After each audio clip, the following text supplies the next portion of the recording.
From the New York Times, I'm Michael Barbaro. This is The Daily.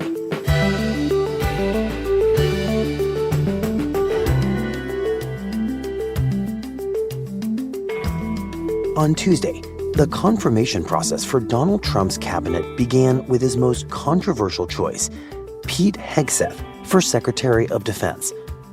Today, my colleague, national security correspondent Eric Schmitt, on the contentious and dramatic hearing and the odds that Hegseth will soon be running the military. It's Wednesday, January 15th. Eric, from the moment that Pete Hegseth was nominated to run the Department of Defense, it, as you well know, created a storm of controversy on both sides of the aisle because of the reports of his personal misconduct, because of his views on issues like whether women should be in the military, and because of his lack of traditional management experience. Everything about him represented a major deviation from the norm of who the Secretary of Defense is, so much so that it looked like Donald Trump might dump him as his choice, but that hasn't happened. So heading into this confirmation hearing, what for you were the big questions about how this very highly anticipated day would unfold?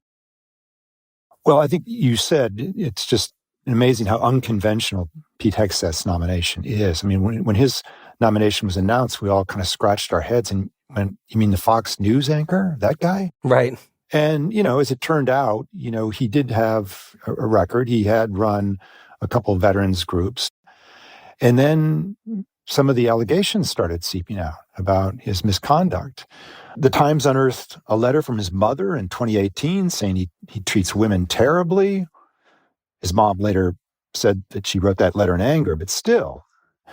Then we learned about an alleged sexual assault in 2017. Right. So these things are starting to pile up. And then we talked to former colleagues of his who talk about allegations of public drunkenness. I mean, any one of these things, would have been enough to sink a nominee in another time, but not Pete Hegseth. Right. So going into the hearing, I think there were really three major questions about how it would unfold. The first would be, what did the Democrats do? Do they recognize as a foregone conclusion and basically meet Pete Hegseth on his own terms, or do they go to war with him? Mm-hmm. The second, for Republicans, do they acknowledge any misgivings at all about Pete Hegseth's conduct, his fitness for the job, his experience, anything at all that would appear to give a crack in their support for him? Or do they just fall in line? And then the third question is, how would Pete Hegseth carry himself? Right. Again, remember, this is the firebrand Fox News commentator. He's used to being on television and really being hard-edged in the MAGA world. Or do we see a different version of him where he's kind of buttoned up, the Princeton grad, and ready to play nice with Democrats and maybe soften some of their opposition? Which Pete Hegseth shows up in what form and how does he present himself in this hearing? Right. The firebrand or the charmer. Right. Or some combination. So given those three big questions going into this hearing, take us into the actual confirmation hearing itself as you tried to figure out which way it was going to go for each of those three constituencies, Republicans, Democrats, and Hegseth himself. So the hearing starts at 9:30 on Tuesday morning, and this is the Senate Armed Services Committee. And their job is basically to recommend or not for all their Senate colleagues, how should they vote on this guy? Again, remember, Republicans are in control as of the last election, but there's a very narrow margin, and it's still a question of whether the Republicans will hold together. So Hegseth takes his seat in front of the dais, and he looks kind of like you would see him on television. He's sporting a navy blue suit with a red tie, an American flag pocket square, and his wife and several other women, including Megyn Kelly, are sitting right behind him in support. Good morning. The hearing will come to order. Roger Wicker of Mississippi is the chairman. He starts with an opening statement. Admittedly, this nomination is unconventional. The nominee is unconventional, just like that New York developer who rode down the escalator in 2015 to announce his candidacy for president. That may be what makes Mr. Hegseth an excellent choice to improve Wicker signals pretty much from his opening statement the Republicans are going to be a heat shield for Pete Hegseth in this hearings. He is a decorated post-9/11 combat veteran. He will inject a new warrior ethos into the Pentagon, a spirit that can cascade from the top down. Mr. Hegseth will bring energy and fresh ideas to shake up the bureaucracy. You know, the Biden administration has weakened the American military. The American service members are worn out. Recruiting is in the tank. It's just, we need a jolt here. In short, I'm confident that Mr. Hegseth, supported by a team of experienced top officials, will get the job done. And so this very quickly, from the chairman of the committee, makes it sound, there's not going to be any doubts raised from his side of the aisle here, at least. Right. And given that original question you posed, it now seems that Republicans will not be acknowledging any misgivings about Pete Hegseth that they had early on. That's right. I mean, there are no reservations at all. It's full speed ahead. Mr. Hegseth, I welcome you and your family to today's hearing. And then we get our first statement from the senior Democrat on the committee, Senator Jack Reed of Rhode Island, who's been on the committee for years, is a West Point graduate, Army veteran himself, and he actually starts out with some niceties. Mr. Hegseth, I want to begin by saying that I respect and appreciate your military service in the Army National Guard. I know from experience that there is no greater privilege than to lead American soldiers, and I thank you for answering the call. But then, You have been nominated to be the Reed, Secretary of Defense. who's a relatively soft-spoken guy, not bombastic at all, The Secretary is expected to be a fair, nonpartisan, and responsible leader, as well as a trustworthy advocate for the men and women that he leads. Mr. Hegseth, I do not believe that you are qualified to meet the overwhelming demands of this job. We must acknowledge the concerning public reports against you. he just launches into this extraordinarily harsh assessment of Pete Hegseth's qualifications. A variety of sources, including your own writings, implicate you with disregarding the laws of war, financial mismanagement, racist and sexist remarks about men and women in uniform, alcohol abuse, sexual assault, sexual harassment, and other troubling issues. It's as thorough a public disqualification, a kind of dismissal, as I think I've ever seen in, I don't know, the 10 or 15 years I've ever watched a congressional hearing. It's a senior member of one of these committees basically saying, I don't even know why you are in front of me. It's a total takedown. Mr. Hegseth, you are the 9th nominee for Secretary of Defense that I've had the honor to consider as a member of the Senate Armed Services Committee. I have voted in favor of all your predecessors, including those in the first Trump administration. Unfortunately, you lack the character and composure and competence to hold the position of Secretary of Defense. Thank you. And of course, Hegseth is sitting across from Senator Reed. At this point, his jaw looks really tense. And then suddenly, and I was watching this alongside of you, it's his turn to finally speak. What does he say? Well, thank you, Chairman Wicker, Ranking Member Reed, and all the members of this committee for this opportunity today. Again, remember, this guy is a television personality, so he's on now. The light is on for him to speak. And he starts off, quite deliberately, trying to disarm the senators. Should I be confirmed, I look forward to working with this committee, senators from both parties, to secure our nation. Saying this is going to be a hearing where he's looking out for the best of the nation. He's going to work across the aisle as much as he can.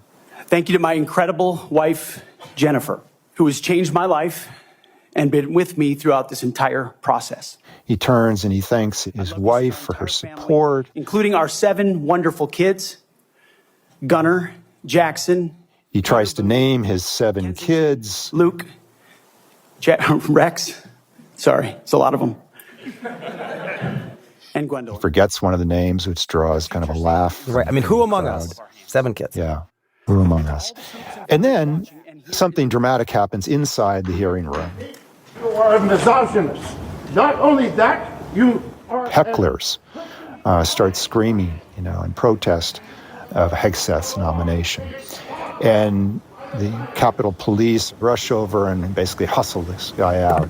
I want to thank the authorities for their swift reaction to that outburst. And Hegseth tries to get going again. He tries to kind of regain his momentum with this. Lethality, meritocracy, warfighting, accountability, and readiness. And then another heckler jumps up and starts screaming at something else. You may continue, sir. Returning the Pentagon. So it's very disruptive initially. The Department of Defense under Donald Trump will achieve peace through strength. And this is all at a time when, Pete Hegseth is trying to talk about how he's going to transform the woke military that has sunk to new lows into this, new department of warriors. Unlike the current administration, politics should play no part in military matters. We are not Republicans. We are not Democrats. We are American warriors. Our standards will be high and they will be equal, not equitable. That's a very different word.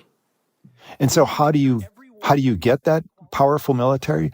You do that by focusing on the mission of the military, the building up of military might, and not being distracted by what Republicans say Democrats have spent too much time on, of DEI policies and progressive politics, and getting away from basic tenets of military effectiveness. What, if anything, does Hegseth say in this opening statement about the questions that have come up around his resume? Well, interestingly enough... Now, it is true and has been acknowledged that I don't have a similar biography to defense secretaries of the last 30 years. He openly acknowledges he's not your usual defense secretary. But as President Trump also told me, we've repeatedly placed people atop the Pentagon with supposedly the right credentials, whether they are retired generals, academics, or defense contractor executives. And where has it gotten us? He believes, and I humbly agree, that it's time to give someone with dust on his boots the helm. A change agent, someone with no... And that what he says is, I'm bringing a new, fresh approach to this. America. Thank you for the time, and I look forward to your questions. Thank you very much, Mr. Hegseth. So by this point, the table has been set, and we have the Republican chairman basically saying, we're going to offer our complete, undiluted, unapologetic support for Hegseth as defense secretary. The ranking Democrat is determined to try to disqualify him in the eyes of the public. And Hegseth is proudly and pretty diplomatically and cleverly embracing the role of the change agent. That's right. And remember, this is just the introduction to this hearing. Right. And the real fireworks are yet to come, because the question and answers that's going to go on for hours with the Democrats and Republicans lining up. The partisan lines have been thrown down on both sides. And that's where the drama is really going to unfold in this hearing.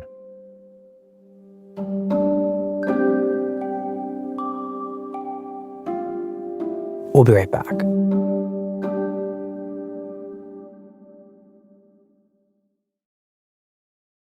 So, Eric, talk about the fireworks portion of this hearing, the questioning of Hegseth from senators of both parties. So one of the big topics that came up, particularly from Democrats, who launched into Hegseth's comments and what he's written about women in the military. And in the weeks leading up to this hearing, he's tried to walk some of those comments back. The Democrats haven't had a chance to really talk this thing through, and this is their first time to really confront him with what he's actually said and written on this. Mm-hmm. Good morning, Mr. Hegseth. Good morning, Senator. Jean Shaheen, for instance, the Democratic senator from New Hampshire, was one of several female Democrat senators took Hegseth on. As recently as November the 7th of 2024 on the Sean Ryan Show, you said, and I quote, "I'm straight up saying that we should not have women in combat roles. It hasn't made us more effective." And Shaheen, among others, really launches in some really tough questioning. Mr. Hegseth, should we take it to believe that you believe that the two women on this committee who have served honorably and with distinction made our military less effective and less capable? This was something that other Democratic senators, including Kirsten Gillibrand of New York, also picked on. We have hundreds of women who are currently in the infantry, lethal members of our military serving in the infantry. And basically saying, wait a minute here, we already have women who are serving in the military and serving in some of these combat positions in the infantry and ground combat roles. So please explain these types of statements, because they're brutal and they're mean and they disrespect men and women who are willing to die for this country. You will have to change how you see women to do this job well, and I don't know if you are capable of that. So I want to... And then you've got other senators. Senator Elizabeth Warren says, well, wait a minute. You've had these kind of vague pronouncements of how women are so great in the military. After your last public comment saying that women absolutely should not be in combat, you declared that, quote, "some of our greatest warriors are women." It seems like you've had this conversion and you're trying to sand the hard edges off your myriad public comments about this. What extraordinary event happened in that 32-day period that made you change the core values you had expressed for the preceding 12 years? In response to all this, Hegseth basically says, yes, ma'am, women in our military, as I have said publicly, have and continue to make amazing contributions across all aspects of our battlefield. Women obviously play a very important role in the military, but he doesn't really address some of the most extreme things that he's written and said in the past, but just saying... When I'm talking about that issue, it's not about the capabilities of men and women, it's about standards. We have to have a standards-based military. Again, going back to his theme about focusing on the warrior ethos and not some of the DEI characteristics of the current administration. Standards that we, unfortunately, over time, have seen eroded in certain duty positions, certain schools, certain places, which affects readiness, which is what I care about the most. Readiness. And what exactly does he mean when he's using that word standards? It sounds like he is suggesting that during a Democratic administration of Joe Biden, that those standards got lowered. But he doesn't quite come out and say it. But is that what he's implying? That's what he's implying. He's basically saying that in order to accommodate whether it's gender politics or other politics within the military, you've lowered the standards, the effectiveness standards of your basic soldiers here. And that's just not the case. The most elite units have got a specific test that both men and women who serve in those units have to pass. It's not like there's a test for women and a test for men in these elite units. And to say, that the standards have been, warped under this current administration to serve their progressive politics, that's not right. And this is what some of these Democratic senators are saying, wait a minute now, they're calling him on it. These are the requirements today for people serving in the industry, men and women. They are gender neutral and they are very difficult to meet. They have not been reduced. So that was the Democrats. But what was perhaps the most interesting and one of the most awaited parts of this hearing was the support that Hegseth seemed to get from Republican Senator Joni Ernst. Good morning, Mr. Hegseth, and thank you very much. I appreciate your service to our nation. He is a combat veteran and also a sexual assault survivor, somebody who is seen as a pivotal figure in these hearings. You and I have had many productive conversations. And just for our audience, we have had very frank conversations. Is that correct, Mr. Hegseth? Senator, that is a correct characterization. You know that I don't. Right, and she had seemed to be against his nomination in the beginning and then slowly began to express support for him after several meetings. And so where we meet her on Tuesday is that she seems to be in his camp. That's right. I do believe in high standards.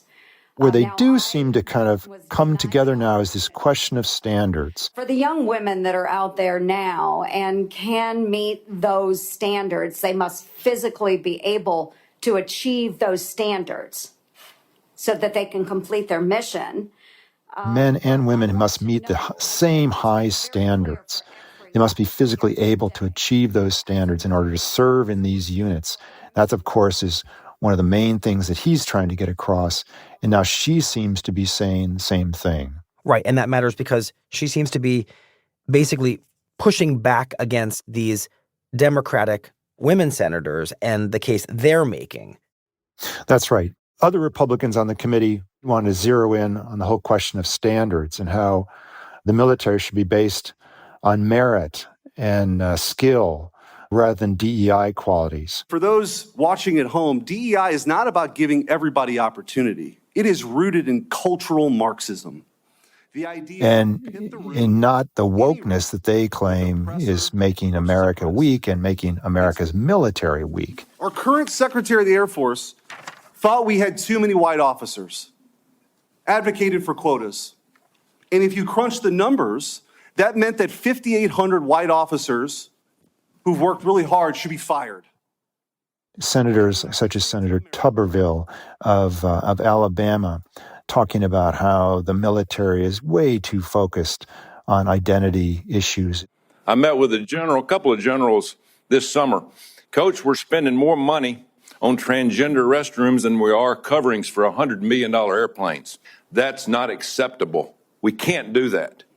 This is why Pete Hegseth has to be installed right away so that he can get to the job of focusing the nation's military on warfighting. That's really what's important here. I very much appreciate your focus on lethality in warfighting. We desperately need it. That is the focus that they have, and which goes on for several senators. Beyond these questions around gender and DEI, where else does this questioning go? So another main area of questioning for the Democrats is just Mr. Hegseth's qualifications for the job. And this is where Democrats really leaned in, as if they were treating Hegseth to a job interview. Thank you, Mr. Hegseth. I'm looking forward to this opportunity to talk. I want to return to Senators like Tim Kaine and Mark Kelly zero in on Hegseth's conduct. They asked him about extramarital affairs that he has acknowledged he's had. At that time, you were still married to your second wife, correct? I believe so. And you had just fathered a child by a woman who would later become your third wife, correct? They asked him about allegations of sexual assault. Now, if it had been a sexual assault, that would be disqualifying to be Secretary of Defense, wouldn't it? It was a false claim then and a false claim now. If it had been a sexual assault, that would be disqualifying to be Secretary of Defense, wouldn't it? That was a false claim. So you're talking about a hypothetical. So you can't. They asked him about reports of his excessive drinking. At the Grand Hyatt at Washington, D.C., you were noticeably intoxicated and had to be carried up to your room. Is that true or false? Anonymous smears. While in Louisiana on official business for CVA, did you take your staff, including young female staff members, to a strip club? Absolutely not. Anonymous smears. So, all of which is to say, with this kind of background, how in the world can we, endorse you as the head of the Defense Department? Mm-hmm. We're hiring you to be the CEO of one of the most complex, largest organizations in the world. And in fact, Gary Peters, one of the senators from Michigan, basically equated the Senate, at least the committee here, as a board of directors. Mm-hmm. And they're kind of grilling Hegseth on his limited job experiences. What's the largest number of people you've ever supervised or had in an organization in your career? Not 3 million. Senator? No, I don't expect that. Very few people have ever had that experience, but how many? It's a straight up question. I think we had over 100 full-time staff at Concerned Vets for America, roughly, with thousands of volunteers. So 100 I was people. also a head And Peters, in particular, says, you got to be kidding me. I don't know of any corporate board of directors that would hire a CEO for a major company if they came and said, you know, I supervised 100 people before. You wouldn't be hired as a CEO of one of the biggest companies in the country, and that's basically what the Pentagon is. You're basically being hired as the CEO of the Defense Department.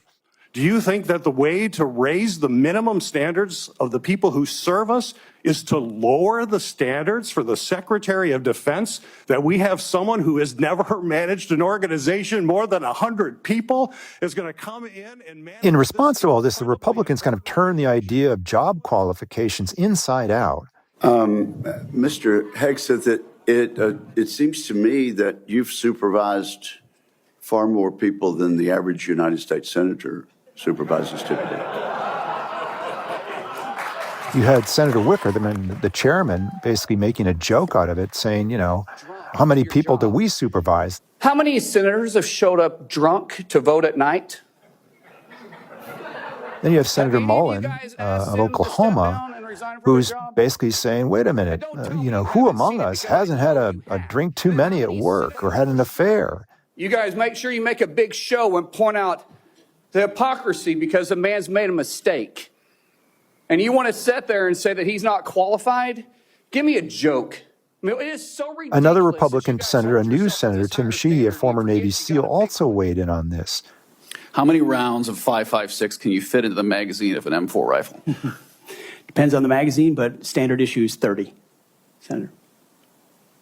And what size round does the M9 Beretta standard issue sidearm for the military fire? A 9mm, Senator. Basically making the case that Hegseth has the experience that matters most. And he goes on to grill him about, what kind of ammunition goes in certain kind of rifles and what tactics would you use in certain situations. Right, and Hegseth answers them all like kind of rapid fire, and he seems to get the answers right. Yeah, he talks about, what kind of batteries and night vision goggles. And it's kind of like, this is what real warriors care about, not this other stuff. Let's get on with what's really important here, the Republicans seem to be saying. Right. And by the end, it's very interesting. Democrats have basically been saying you're not technically qualified to run the Department of Defense in the way that we think about previous secretaries of defense, and therefore the DOD under you will be a mess. And Republicans are saying, no, actually, because he has the right kind of experience, and because he's going to root out, what they would describe as kind of woke DEI culture in the military, he's actually going to save the Department of Defense from the current mess, as they see it. They're both kind of talking right past each other, the Democrats and Republicans. Exactly. And along the way, Democrats just seem completely unconvinced by any of this approach. Democrats are underlying, this guy is just a yes man for the president. He will do anything. He is so loyal to the president, he could even violate human rights or other laws or other norms and conventions, to satisfy him. Mr. Hegseth, welcome to the committee. Thank you, Senator. You've made several references. Right, and there's this interesting exchange that Hegseth has with Senator Angus King of Maine. You wrote in your book just last year, if we're going to send our boys to fight, and it should be boys, we need to unleash them to win. Later on, our boys should... Where he talks about the rules of war and the law of armed conflict and what U.S. soldiers shouldn't be having to do. We fight enemies also, Senator, as our generation understands, that play by no rules. They use civilians as human shields. So are you saying they target that women and children? The Geneva Convention should not be observed? We follow rules. We follow rules, but we don't need burdensome rules of engagement that make it impossible for us to win these wars. And it gets to, Hegseth, as a guy who used to be on the ground in these wars in Iraq and Afghanistan, this suspicion of higher officials, including perhaps some lawyers, who put restrictions on the soldiers who are going after bad guys, in Hegseth's view. Right. We are a country that fights by the rule of law, and our men and women always do. And yet we have too many people here in air-conditioned offices that like to point fingers at the guys in dark and dangerous places, the gals in helicopters in enemy territory who are doing things that people in Washington, D.C. would never dare to do or send in many Eric, what cases. was so surprising about that is that here you have a nominee to run the military saying that in his mind, there are moments where soldiers perhaps don't need to follow the chain of command, which is a weird message to send when you want to be the head of the military. It may not mean to not follow, but at least to challenge the higher authority. And again, that puts Hegseth back in where he's been and where he's most comfortable. He's the grunt. He's an officer who is on the ground in the fight. He's certainly indicating challenging a chain of command or higher authorities that don't have these priorities in mind that he does. This is just another moment where Hegseth is kind of showing he's going to be a very unconventional defense secretary.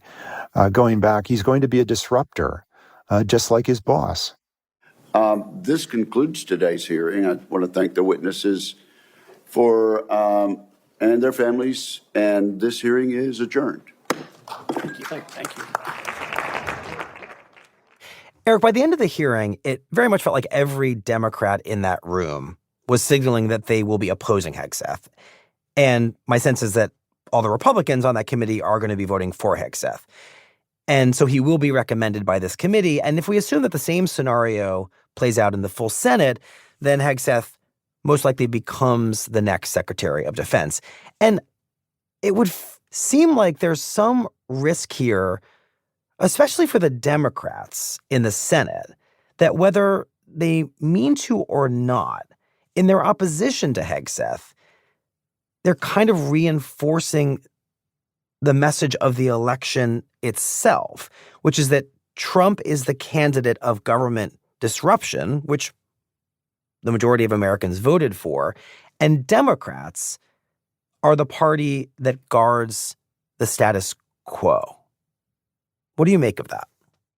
I think you're right, Michael, that this election was about change and was about disruption. I think the Democrats have had to pick and choose which of these key cabinet offices they're going to challenge. On some, such as its Secretary of State, they're going to go along with this most likely. But they've drawn the line at the Pentagon, at least for now. But they just think he is the wrong guy at the wrong time at this place. In this case, they seem fine with the risk that they're going against the trend of disruption. The Pentagon is too important an institution to put in the hands of such an inexperienced and unfit candidate, in their view. Well, Eric, thank you very much. We appreciate it. Thank you. On Tuesday night, Senator Joni Ernst of Iowa, whose vote is considered decisive for Hegseth's confirmation, said that she would support his nomination, all but assuring that he will become the next Secretary of Defense. We'll be right back. Here's what else you need to know today. Officials in California now say it may take weeks or longer to fully extinguish the largest of the wildfires that have ravaged greater Los Angeles. On Tuesday, heavy winds ignited several new fires, but many of them were quickly brought under control. And U.S. securities regulators have sued Elon Musk in federal court over his conduct in purchasing Twitter. According to regulators, Musk violated securities laws in 2022 by amassing a large stake in the social media company without filing the required notification. But because of Musk's close relationship with President-elect Trump, it's likely that the incoming administration may seek to drop the lawsuit. Today's episode was produced by Rob Zipko, Rochelle Banja, and Carlos Prieto. It was edited by MJ Davis-Lynn and Maria Byrne. Contains original music by Dan Powell and was engineered by Alyssa Moxley. Our theme music is by Jim Brunberg and Ben Landsberg of Wonderly.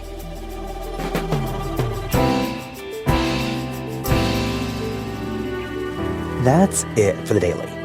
I'm Michael Barbaro. See you tomorrow.